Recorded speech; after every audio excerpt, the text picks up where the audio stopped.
Castlevania Season 4. So the two of us finished Season 4. We finished Season 3 last week, and I was actually kind of surprised. I thought Kat thought it was like pretty good. Apparently she really liked Season 3.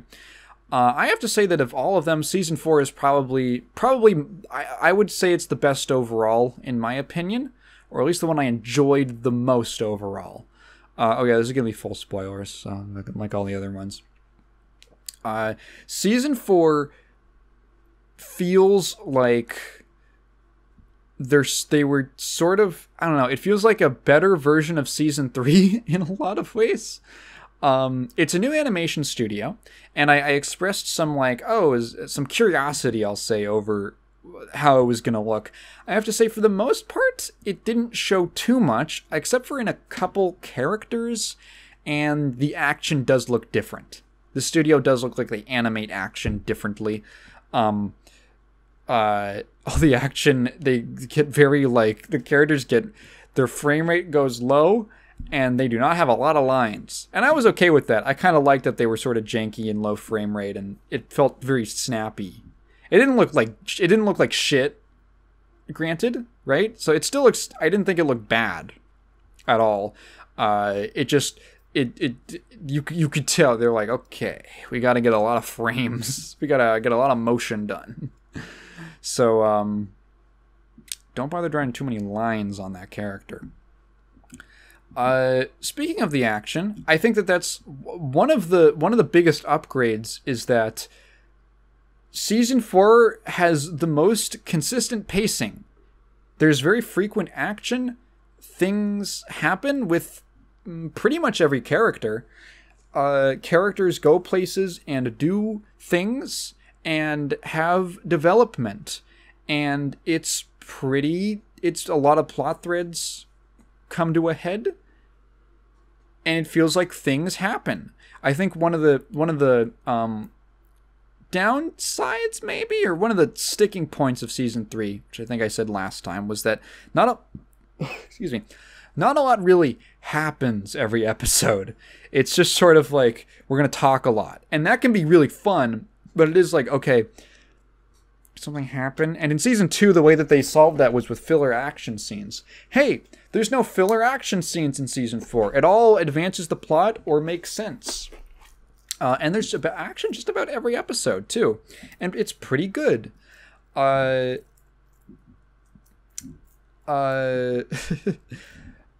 Kat's pleasant surprise, or to her pleasure, I guess, Isaac's plotline does not involve a lot of talking. Kat still does not give a fuck about Isaac. I'm an Isaac defender. I'm still an Isaac defender. I think he's interesting, and I liked the stuff that he did. I like the stuff that he did in every season. But this is the one where he does he has the most plot advancing stuff. Last season was a lot of him just building up, and now he's actually doing things. He's actually going to attack Carmilla's castle. Oh, and he does. Oh, and he fucking wins. He destroys her. Fucking blows her the fuck up. Well, she does that herself. I think what was really satisfying about this season is that every character, just about every character, got a pretty good resolution, I feel. I wonder, they sort of bring up this thing. There's this sudden sort of new element, which almost feels like a response to the previous season, which is that there's several mentions of characters who they express a desire to become proactive in their own lives, which I think is kind of funny because the last season was just very like, well, we're just going to stand around and talk and maybe go here. And so Isaac, I was kind of theorizing, or I could have seen his character go in a direction where maybe he's more positive, or like he's kind of like on the knife's edge of like what he's going to do. Right? Could he become like a tyrant? What are his morals if he wants to enforce a new kind of moral code or philosophy on a region he conquers, you know? We don't really get to see that. Oddly, he's one of the few characters who doesn't really get an epilogue. You sort of do. He says that he wants to go from... He sort of realizes that his entire life he has been basically reacting to other people, and he's been acting based off of what other people have done to him. That he's almost in a way kind of even though he's not a literal slave anymore, he's kind of almost a slave to his own resentment in some ways. That all of the anger and hatred he feels towards humanity, he's kind of been looking at it the same way he looks at his ritual kind of like flagellation. Like, he'll beat himself, and he says that the pain is actually, it's not pain like punishment, it's pain that like purifies. And he's kind of been looking at his sort of revenge quest against the human race as like a very broad global scale version of doing that humanity being punished and him killing everyone is going to in a way like symbolically purify them. He has this kind of conversation that in this season, he had the last one with the ship captain, who was actually freaking Lance Reddick. I didn't know that. Apparently that was Lance Reddick. We found who played the ship captain. I was like, oh yeah, I guess he was kind of putting on an accent, but I can kind of hear that. I wish I were LeVar Burton. I wish I were LeVar Burton.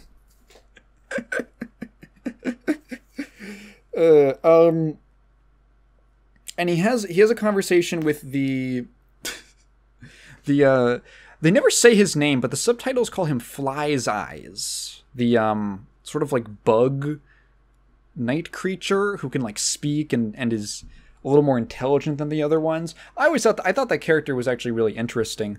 In the last season, it's like, oh, he's like this because it also kind of clarified the way that turning them into demons works. He's literally, I kind of thought it was like turning the person he killed into a demon, but no, it's he's killing them and then he's using their body as a vessel for a soul he pulls from hell, basically.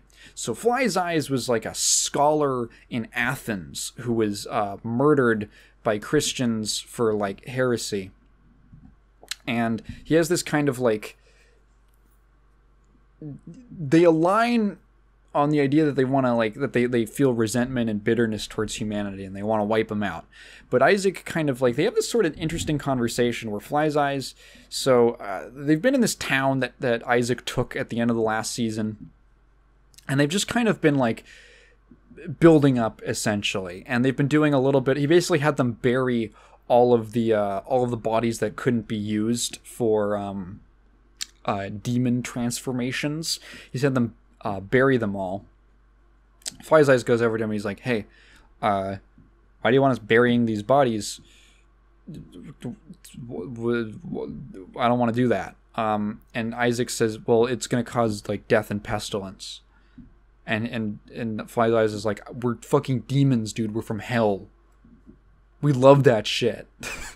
That's awesome. Don't you want that too?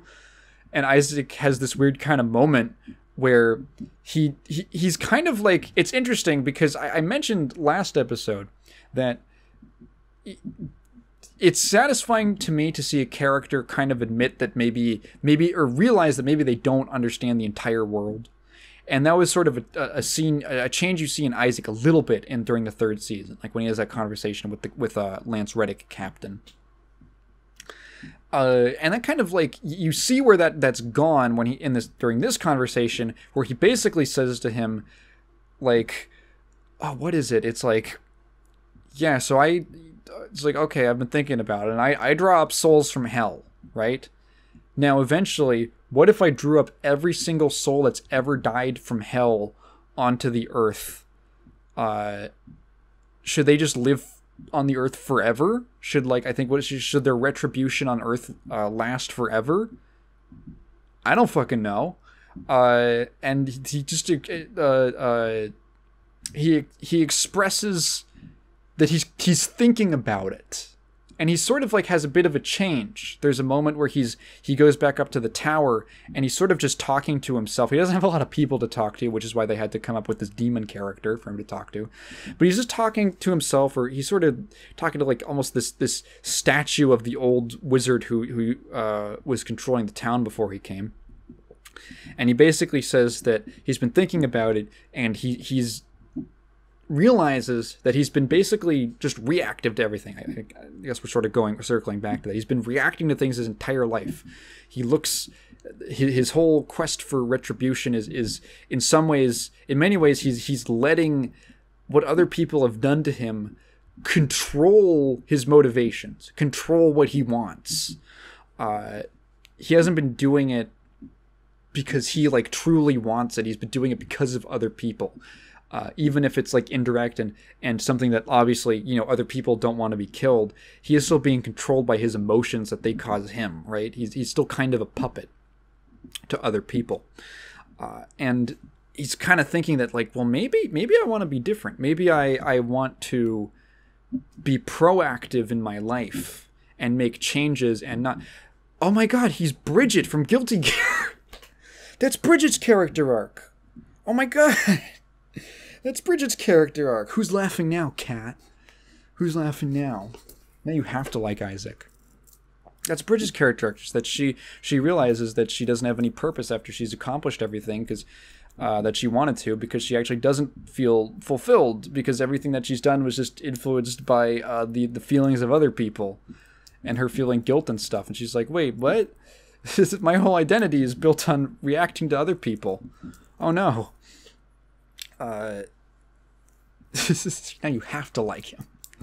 Isaac's he's the one character who looks different, the most different in the new animation studio. He almost looks CG in some shots, which is really weird. I think it's the fact that obviously like he's bald, so the way that they kind of end up shading him, they have a much softer shading style than the previous seasons. So the way that he ends up kind of looking is it reminds me of like he almost looks cell shaded, like a cell shaded CGI character a little bit in some shots, specifically the ones where it's like a close up of him talking.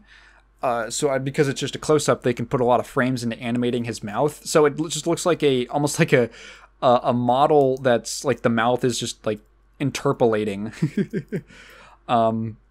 It's a little weird, but I don't think it would be weird to use him, make a CG thing for just a close up of character talking. just animate the mouth.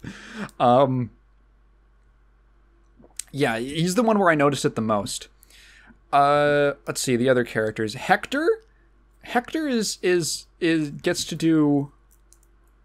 Hector also, that's kind of his. He and Isaac, I guess, everyone kind of has this arc of them becoming more proactive in their lives, right? Getting more control over their lives. Hector has like the biggest. Hector is like the most literal example where he literally has the OnlyFans ring. Oh no, I came up with a better one. He's a tier 3 sub to Lenore's OnlyFangs. Her OnlyFangs account. Because she got those fangs. Right? And there's like a cool...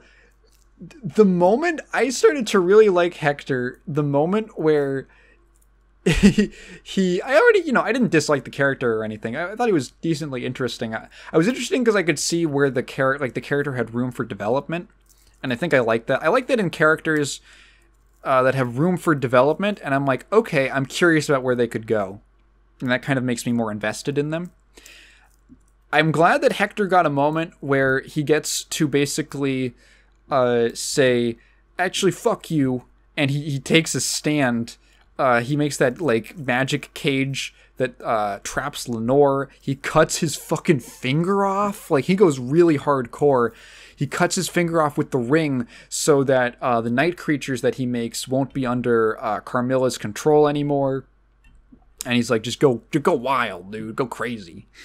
When Isaac shows up, I was like, okay, this character this is like this is his culmination. This is like the moment where this is a turning point in his life where he's like gonna to actually stand up for himself. It's taken 3 seasons, but he finally got there. He decided he's not gonna be he's not gonna be anyone's bitch anymore. He spends the whole series being everyone else's bitch, and then he goes, "I've had it. Silence, wench. I do not wish to be horny anymore. I only want to be happy." That's literally what he does. Although he does still stay with Lenore. I guess the vampire pussy was just too good. Other things.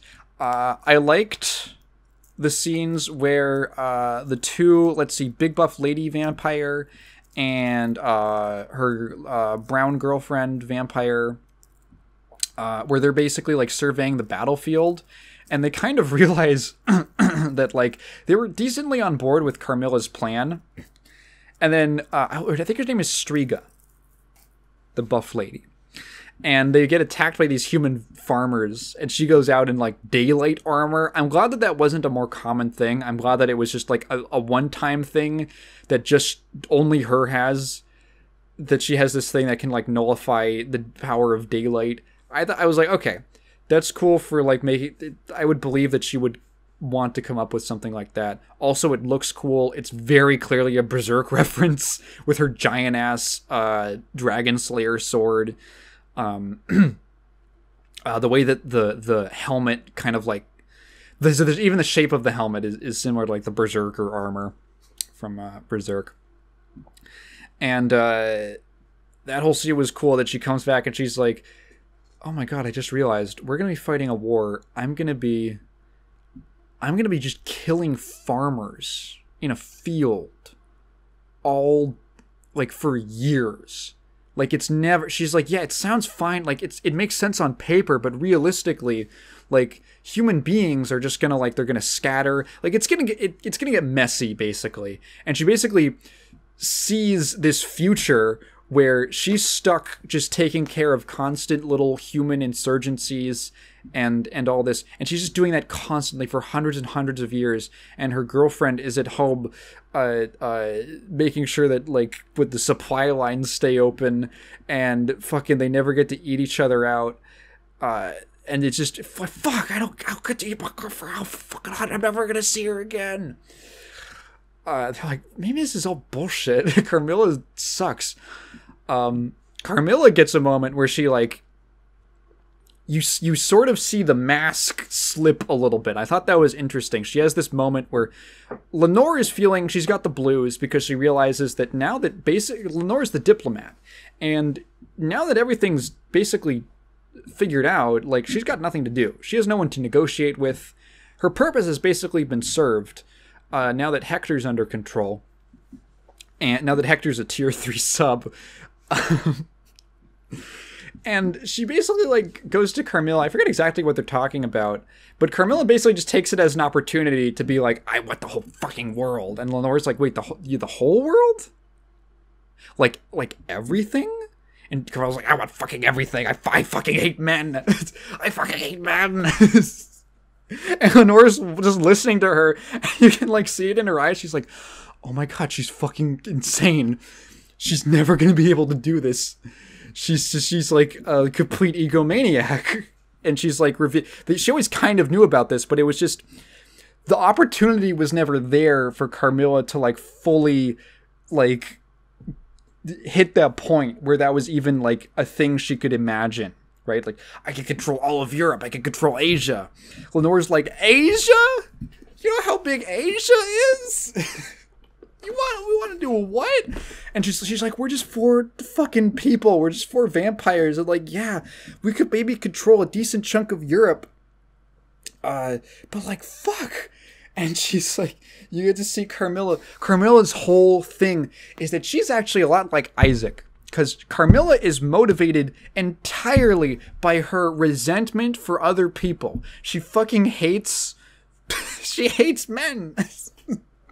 She hates old men with power. Because one of them kept her in a castle for years. It was like a vampire. She hates old men with power, and she wants to just get back at them categorically. And you kind of start to realize, you're like, wait, she's like the same thing, but she thinks it's she's like the same kind of person. Her ambitions are literally the same as these old men that she hates. The only difference, the reason she thinks it's okay, is because in her mind she's getting like revenge because of her sex, because she's a woman, and that makes it like okay. and Lenore kind of starts to realize, oh my god, she's fucking nuts. She's as insane as all these power seekers who she thinks she's better than. So it's almost kind of poetic in a way that Isaac is the one who basically overpowers and destroys Carmilla's entire kingdom. Right? That scene that they have is really cool. that whole fight scene, I love the shot. Oh, it's such a good shot. Carmilla's going nuts, just cutting apart just hordes and hordes of night creatures in like her like big throne room, and Isaac is walking up the stairs, and these big steps, there's just like a flood of, there's so much blood, it's flooding down the steps, and he's like walking up it as the blood's pouring down. It's great. Oh, what a cool shot. Like, you gotta do that. You got whoever came up with that, whoever wrote that in was that was a great idea. I haven't even really talked about the other characters. So Trevor and Sypha get a decent amount of play. I think enough that, I mean, the show has a lot of characters. It's got to spend a lot of time with them, you know, make sure that they get enough screen time each. Trevor and Sypha actually do have quite a bit of stuff going on. They have a little plot line where they're going back to, I forget what the original city was, where Dracula first kind of like declared his war on humanity, where they burned his wife, like Greshit or something. So basically they go back there. It's this hellhole. It's just being besieged by night creatures all the time. And there's this underground court of basically nobles who are hiding out. And they're like, hey, what's going on with them?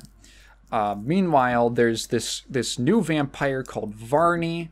And he has a Russian, he's from London. I wish they'd drawn him with like crooked fangs or something. That would have been funny. And he's got a Russian companion called Ratko, who's like a Russian vampire. Ratko's fucking cool. He's so cool. I wish they made a fighting game of Castlevania again. And Ratko was in it. He's fucking cool. So there's a lot of different plot lines. I guess the two main plot lines is, one, all the stuff with Isaac, Hector, and Carmilla, the whole gang over there. Isaac building up his whole army forces and going to defeat them. And then the other kind of parallel plot line with the main characters, I guess, is people are trying, everyone's trying to bring back Dracula. Why does no one want to bring back Oprah, you know? Why does no one want to bring back Obama? So everyone's trying to bring back Dracula. And that's like the first thing you really see Trevor and Sypha do. I think it's like the opening of the season too, is just weeks and weeks of them just fighting people who are trying to resurrect Dracula. And you're like, what the fuck? God damn it. We killed him like months ago. People were still trying to bring him back. It's like that scene from The Incredibles, like, oh god, I feel like the maid. Turn around, something else breaks. So they end up in Greshit, and Saint Germain is back. I thought he was just gone. But he's back, and guess what? He's evil as fuck now. He's not in Greshit. He's with Alucard's group. Alucard gets a little message. He's gotten way more dark and just putting people up on stakes outside of his house. Like, he's fucking, call him Mr. Anthropic. And he gets like a distress message to help this village that's been under attack by monsters. And he feels, he's like he has enough humanity in him to recognize that like the horse The horse comes to him, and like the messenger is dead on the horse, and he still rode through the night to get to the castle. And he at least respects it enough to go out and help them. And hey, guess what? Saint Germain is there, and he's like, oh, we can't go to this village. We can't defend this village. Why don't we go to your castle instead? I'm sure it's really well defended. And Alucard's like, that's a great idea, Saint Germain, who I've just met. Let's do that. So I like Saint Germain a lot more in this season, which is surprising because he's super evil now. Saint Germain's whole deal was like, oh, he lost the person, basically his one true love, who he lost in the infinite corridor. He never got to tell her that he loved her. He wants to find her again. He goes back to that dimension at the end of season 3. But guess what? He can't find her. Apparently she's just left. But he meets this strange, like, alchemist woman who tells him that basically if he wants to do it, he has to go Joker mode. He has to abandon all of his morals, all of his principles, even his very humanity, if he really wants to gain the power to control the infinite corridor, and he has to do horrible things. And he's like, he basically starts down this path that of this dark path that he's going to he's killing and lying and robbing people to get the information that he needs of like, how do I control the infinite corridor? And you can see that he kind of like, he fucking smashes this guy's head in with a hammer. And he's like on the verge of tears about it. He's like, what am I becoming? And then eventually he's just almost like stone cold, like it has to be done, like you don't understand, like how bad I want it. I'm on the grind set. He's on his Sigma male grind set, his Grussel set. And that kind of culminates with like, oh, I need to use Dracula. I need to find like where Dracula was killed at his castle. And he's collaborating with Varney, this new vampire. Oh, what's going to happen with that? Trevor and Sypha, they go they go underground to the underground court. They finally find it, and or they get allowed in, and they realize that the king and queen are actually just zombies. And like the last noble, Ramsey or something like that, Zimza something, Kat really liked her, is basically like an insane person. She believes wholeheartedly that they're going to come back to life and that they're going to save everyone. And she's basically like, it's almost like a religious thing for her that she believes. It's literally like it's her Jesus. That they're going to come back, they're going to save everyone because they were powerful wizards. And Trevor's like, they're just zombies. This guy's dead as fuck. He's not coming back.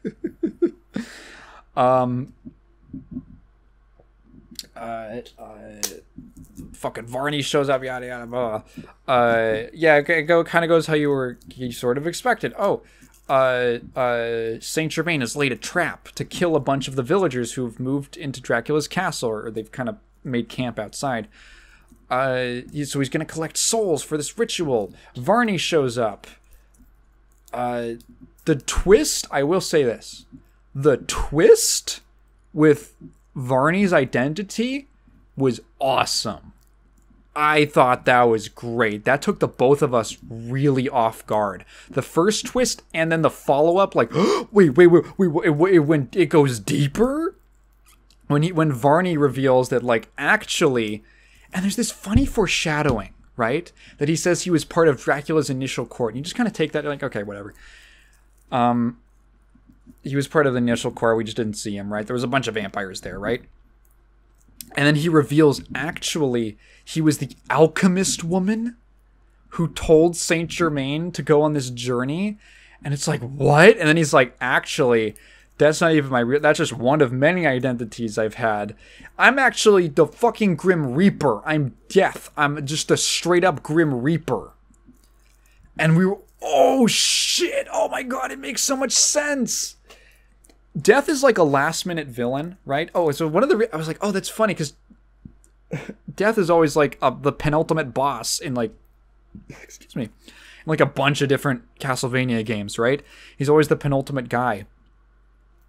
I'm like, oh, that makes sense that he would be like, oh, he's part of the initial chord. Yeah, okay, I get it. Going back and looking at okay, that's some very clever foreshadowing. I never would have gotten that. The way he explains it, it makes like he's a last minute twist villain, but I think it works because he's basically like a force of nature that can speak. And they foreshadow it even at the beginning, where one of the first sort of resurrect Dracula cults that Trevor and Sypha kill is they're worshiping like a statue, like a monument to death, to the Grim Reaper. And Trevor just mentions like, yeah, it's not like actually death. It's just like the form of a spirit that like feeds on death, right? And then when it reveals, it's like, oh, okay, that makes a lot of sense. I think it's a pretty well executed twist villain because, first of all, you had the foreshadowing that everyone's trying to resurrect Dracula. You know Saint Germain's trying to resurrect Dracula, but then you find out why, like who's actually pulling the strings. And Death's whole reasoning is, oh, I can't reach into hell. I actually have very limited powers over certain things. And I need Dracula to like actually be able to raise an army. He's like the only one who's powerful enough that I can maybe manipulate, right? He's the only one who actually started a war on humanity.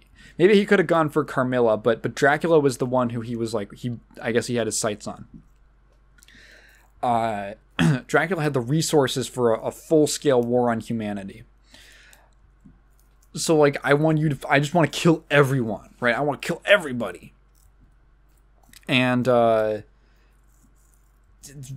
he manipulated Saint Germain to get him to do it. It's such a great twist. It's so great. I thought it was great for Saint Germain. I thought he was like, because what I wanted out of Saint Germain was just a little more flavor. Like I said, I wanted him to be played a little. I wish he would have been played a little more eccentric in the third season. And in this one, he does get a little more personality, or he gets a little more like emotion, I suppose. He's not just kind of talking like this the whole time. There's like, oh, he's evil, and he's being a much more, I don't know, he's more entertaining to watch, which I wish he'd been in the third season. And then the reveal that he'd been manipulated the entire time into serving the Grim Reaper was, I thought that was great. Because it's like making him like pay like all the regret he would feel.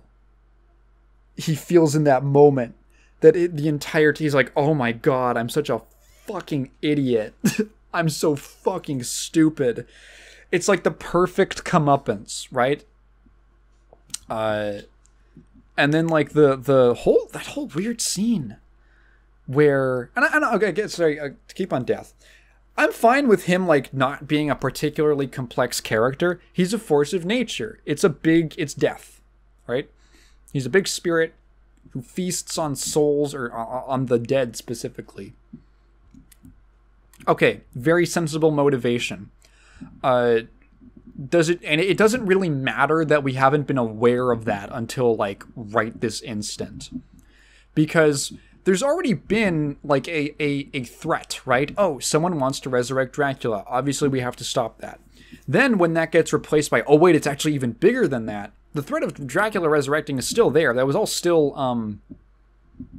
it all still meant things for the audience to care about that. But now it's actually even more important, and you realize that this character could be even more threatening, right? And I'm cool with that.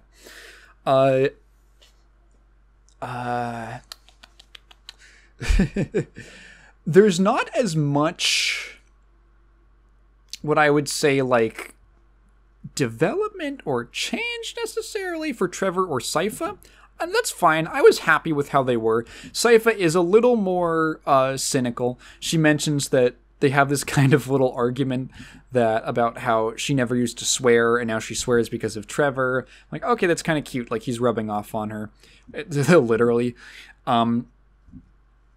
But there's also like there's a bit of like, oh, I totally remember there was something like super. Does Trevor do something? I feel like Trevor totally does something in this season that's like, oh, that's like a nice thing he does. I can't remember it right now. God damn.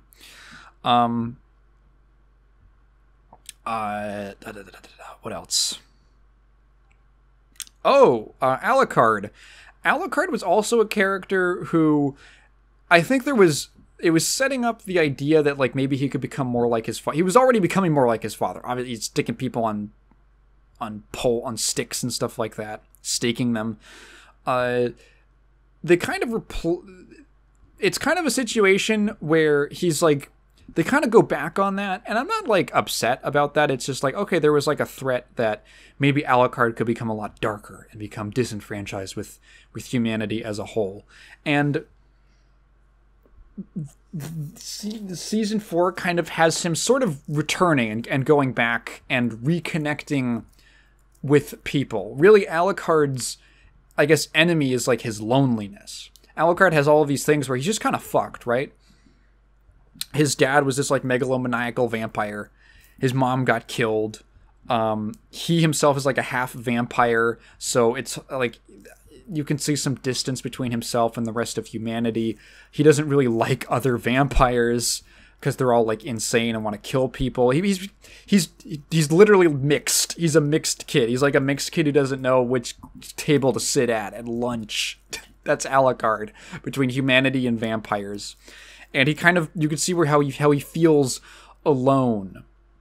And after Trevor and Sypha are gone in, season 3, he just starts losing his mind. He starts literally just going nuts. He needs some kind of connection to stay sane. I guess that's like the human part of him. And the connection that he gets with these villagers, specifically pretty long hair brown lady, is who Kat also really liked, is kind of like healing his soul, basically. He's has like a going through a healing experience, working with and connecting with and protecting these people. There's the cute scene where he's kind of messing with the kids, where he's just kind of hanging out on like one of the spires of the castle. The kids are looking up at him and they're and then he just drops down. He just walks off the roof, falls down towards them, and they're like, oh my god, what? And then he just pauses. He just hovers in midair right before he falls on them, and they run away kind of like laughing. And it's like, and like the lady, she's a character walks up to him and they're like, oh, that's very cute. And he's like, what, you saw that? Well, you weren't supposed to see that. Fuck. It's this, I don't know. It's like oh, she mentions that they're calling him Dad now. Daddy Alucard. I love that. His kind of like humanity is being rekindled. There's like these like he actually enjoys making children laugh and stuff like that. As much as he like despises Trevor, right? He's kind of happy when he finds out he's alive. Oh, also Trevor being alive was like, it's an ass pull. What the fuck? I don't fucking care. It's whatever. It's the last episode. You do whatever. I genuinely thought he was gonna stay dead. The final fight between him and Death feels like pretty final, like final, like climactic. Like, oh, this is he's gonna die for a noble cause, right? The complete opposite, the direct opposite of how he started the series, just being kind of a whatever wanderer, fuck people, whatever. Now he's willing to give up his life to save the entire world. That's like the apotheosis of the character. And then I was like, I was like, okay, I'm assuming then, because obviously, well, there have to be more Belmonts. I'm assuming Sypha's going to be pregnant, and he's going to be dead. He's going to have to maybe raise the kid alone, or without, like, a father or something, or maybe, I don't know. That's where I was kind of seeing it going. And then she walks out. Trevor's still presumed dead, because everything exploded. And she goes, I'm pregnant. And Kat popped off. She's like, yeah, he fucking nutted in her. I'm so hyped. Cypher's could be a mom. And I was like, okay, I see it. And then Trevor just kind of, he shows back up. He's on a horse. And he's like, I guess Saint Germain in his last moments set me through the infinite corridor, and now I'm back. Hey, it's cool. Fuck it, sure. And Alucard's, you know, for as much as he dislikes him, or kind of butts heads with Trevor, genuinely is happy that he's back. He was gonna call the village Belmont. He was gonna call it Belmont, and I'm like, okay. They have like a, I like the relationship where like they hate each other, but they kind of like each other, right? They're like frenemies. They won't go out of their way to like fuck each other over, but they'll like talk shit to each other, and I like that dynamic. Hey, they're just a big happy family. It's all nice. Everyone gets a pretty satisfying ending. Lenore kills herself by walking into the sunlight. So Hector's basically free. He's free to actually make a decision of what he wants to do for the rest of his life. We don't know what Isaac's exactly gonna do. Trevor and Sypha are gonna raise a kid in this village, and Alucard's gonna be there. Everything's gonna be cool, right? No one wants to resurrect Dracula. Saint Germain didn't get a happy ending, but he did. But he did sort of redeem himself. He had one last moment of a good deed. It's like, okay, that's fine. Oh, and then I guess this is a setup for the next series or whatever that's coming out. Dracula and what's her name, Lisa, are back. They actually do get resurrected. That's a creepy scene where they make the rebus, and it's all it's like these stitched together, this like Frankenstein's monster of body parts, and the Saint Germain pulls Dracula and Lisa's souls out of it, because it has to be a male and a female soul, and they have to combine into the body, and they're like, the soul is like bouncing around and like twisting, and the face is like shifting, and it's like really grotesque, and Kat was legitimately creeped out by it. It's like, ooh, it's pretty gross, kind of gnarly. And then I guess they're back. I guess when the rebus explodes along with death, they're just back. and you know what? Once Dracula's got his girl back, he's pretty chill. He's probably a cool guy, actually. He's like, I just kind of want to travel. Let's go to England. I love how he says that England has like, there's no sunlight. It's good for vampires because there's little sunlight. Hey, let's just go to England and live in a little fishing village. Wouldn't that be cute? She's like, yeah, that would be cute. So I guess maybe that's like a setup, or I'm not sure. I forget. I don't think that happens in the game, so I don't know where it would go. Like, what else would happen with Dracula? Maybe something, because the next series is going to be about Richter, which is like a very, very obvious direction to go. Richter's probably the next most popular Belmont character. Everyone knows Richter because he was in Symphony of the Night. But like, I'm like, I'm pretty sure Dracula X is just that, like, oh, Dracula's back. That's the premise. Dracula's back, and doesn't really get too much deeper than that, as far as I'm aware, as far as I can recall. I played the game, so I don't know what would happen. Maybe Lisa gets. Maybe the British people don't understand them. Maybe Lisa gets killed again, or maybe honestly by that time maybe she's just died. Maybe she's just died of natural causes because Dracula doesn't want to make her a vampire, right? Like, and maybe that's the direction they're going to go in. Is that Lisa dies? Dracula's been alone for a long time, and when he doesn't have his girl around, he gets a little grumpy. Might declare a little war on humanity again. Oh, hey, speaking of Symphony of the Night, someone said that they're pulling a lot from the Symphony of the Night version of Alucard. I can see that. I really felt that in this season. Alucard he does the transformations. He does the wolf. He does the bats. I don't think he does Mist in this in the show, but he does those. There were parts where like I want to talk about the action. So as I mentioned before, the action in season 4 is much more consistent, and also it doesn't feel like filler, which is a big plus. It's always like it makes sense. It's like, oh, an action scene is happening here because there's a natural conflict, or it is causing something, right? This conflict is causing something. It happens just about every episode, and it's pretty good. It's really cool. Lots of complex shots with big spinning camera angles, lots of motion and movement, and characters using their weapons and abilities in cool ways.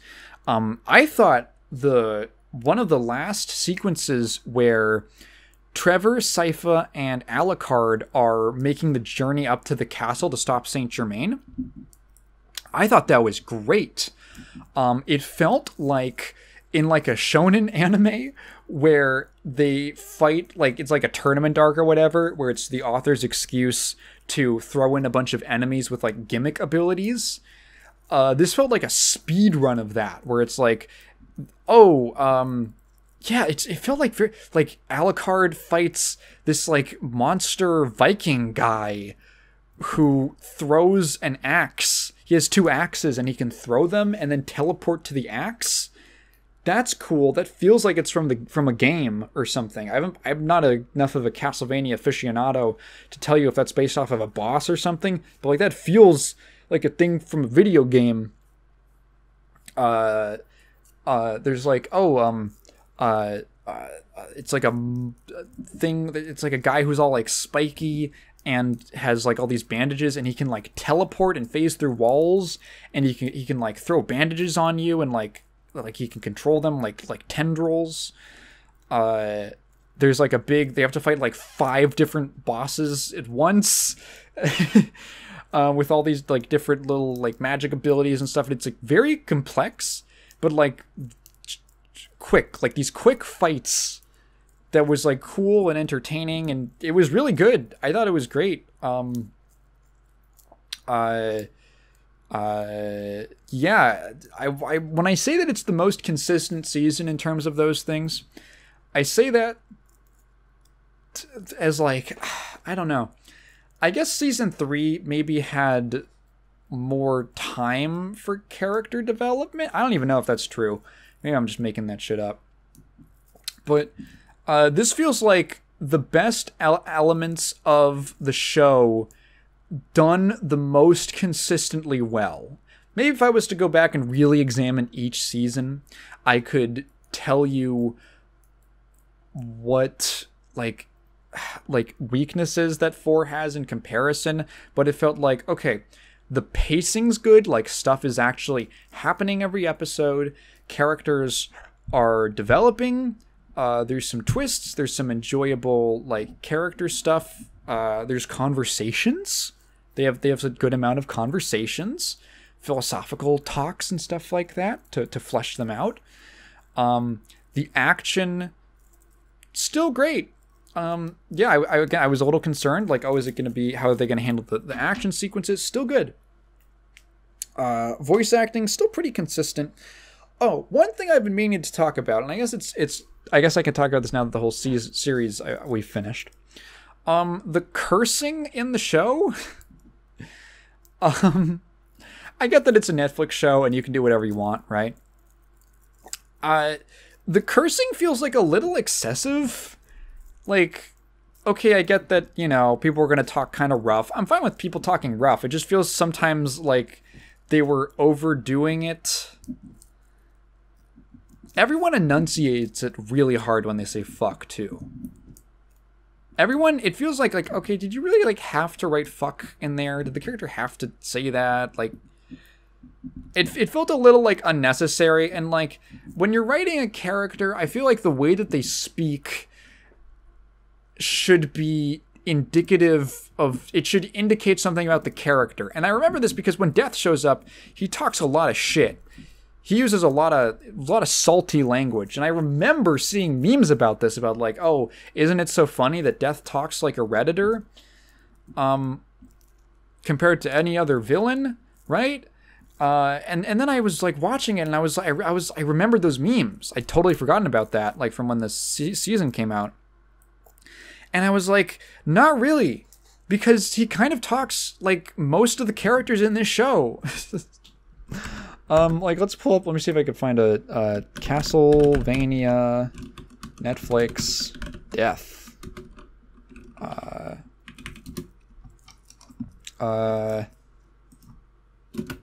Dialogue? I don't know, he says some shit.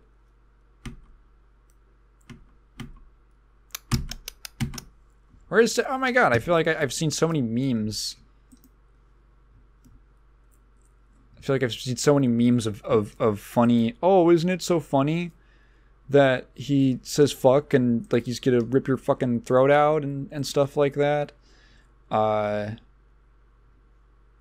boy, we have the whole quotes section. Death dialogue. Oh my god, they have a whole section for him on the wiki.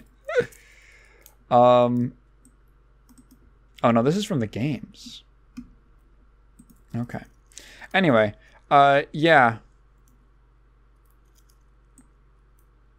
Like, I don't have a problem with him swearing. I actually think the idea of the Grim Reaper, like, being this really salty language user, telling people to go fuck themselves, I think that's kind of funny. Like, that is amusing, but I think that it's, like, it's not a problem in its own, but I think it's an issue because there's, like, no contrast. Like, it didn't even register, it barely registered with me that was like, oh, an outstanding thing about the character, because like Carmilla swears all the time, fucking all the vampires swear all the time, Trevor swears all the time, Alucard swears Alucard swears a decent amount, Sypha starts swearing in this season, god damn it, they have a whole conversation about it.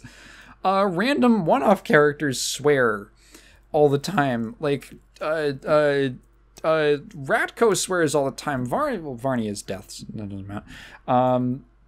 I feel like even Saint Germain's curses. Like, it's like it gets to a point where it feels excessive, and this is the problem, right? This is the problem with writing a lot of cursing, is that it dilutes the power of cursing. That, like, when you're writing a character and you're writing dialogue for a character, the things, like the way that they choose their words, their vocabulary informs who they are. You can tell a lot about someone just from the way that they speak, the way that they articulate themselves, the kinds of words that they use. You know, the way, if they gesticulate when they talk, there's lots of ways, just the way that people communicate that tells you a lot about the character. And swearing can be a very powerful way of telling the audience something about a character. And I think that the show suffers a little bit from the, like, this isn't a destroy, oh my god, it all falls apart, but I feel like it's a bit of a weakness in the writing that so many characters curse so often that the power of a character cursing gets really diluted, and it really loses its power, so that even when you have something that could be really amusing, like this force of nature, the embodiment of, or I guess he's not really an embodiment of death, but they point that out, but like the Grim Reaper swears all the time, it's just like, yeah, and everyone does.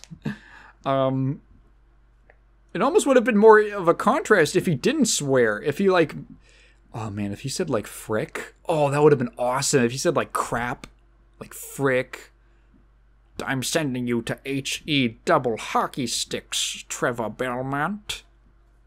That would have been great. But instead he talks like half the characters in the show. Yeah, I don't know. It felt excessive to the point where it's like, okay, you didn't have to write. Did the character have to say fuck here? I feel like they could have just used another word and it wouldn't have mattered. Which I think is an issue from like a writing point of view. Yeah, I don't know. Yeah, that was kind of, I was thinking about that because it happens every season and it's very consistent. It's a lot of cursing. Is there anything else? I wish they used more music from the games. There's the scene at the end of season 2, or the last battle of season 2 with Dracula, where they play, or not the last battle with Dracula, but there's in that whole sequence where they're storming the castle, where they play like an orchestral version of Bloody Tears. I wish they'd done more of that. There might have been a licensing issue or something, like maybe the composer owns the license and they only got the budget to like license one song and, reorchestrate it. I think it would have been cool to see like, I don't know, Vampire Hunter. Is Vampire Hunter used for anyone in particular? I don't recall. Doesn't it show up in like a bunch of games? Castlevania Vampire Hunter. Vampire Killer, that's the name. Vampire Killer is the name of the song. Vampire Killer. Oh my god, just give me the search results for the song. Yeah, no, it appears in like... Yeah, it appears in obviously the original, Castlevania 3, Super Castlevania 4. It's in like all of them. It's in Rondo of Blood. It's in God, this thing has been re-released so many times. Yeah, it's like a really like I wish that one was in there. What are some other classic Castlevania songs? Castlevania. What do I even search for? Famous songs. Yeah, Bloody Tears, Tragic Prince. I'm trying to think of like the ones that are in like every game. Heart of Fire, that's another one. Yeah. Like the I feel like that's a good, I don't know, a neat light mode. You could have had something, I don't know. I just wish there'd been a little more homage to the music of the games if you're gonna take like enemy designs and stuff like that. But yeah, overall, what would I give to the overall Netflix Castlevania series? I'm gonna give it a thumbs up. I would recommend it if you can get through. Oh my god! Well, what the fuck? What am I even talking about? This is a whole spoiler thing. But if I was, this is what you could tell someone else. If they haven't seen it, this is what you can tell someone else if they ask if they should watch it. That's how I justify giving a recommendation.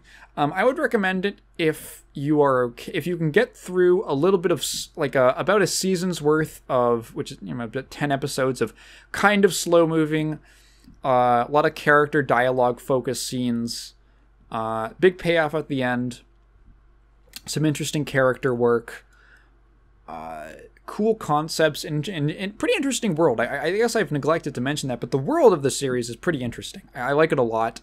The whole system of vampires and how like monsters work in this world and magic and stuff is genuinely cool. And I like the way that they played with those concepts, with like the Forge Masters, Hector and Isaac, and the way that these kind of little magical systems work. Yeah, even if you haven't, it succeeds where a lot of video game adaptations don't, which is that even if you have no interest or care for the games, you could probably still enjoy this quite a bit. A lot of video game adaptations, just the only points they get are, oh, well, that was a thing I knew. Oh, I recognize that. Excuse me. This has substantially more than that. It has actual characters that it seems to care about. Excuse me. It has good action. It has some pretty good voice acting all around. There was some voice acting I found a little, I don't know, shaky, but overall, I would highly recommend it if you want something that you can burn through in like about a week. That you if you wanna just binge through. I mean, we watched the whole thing in like a day. We watched pretty much every season in like a day each. Yeah,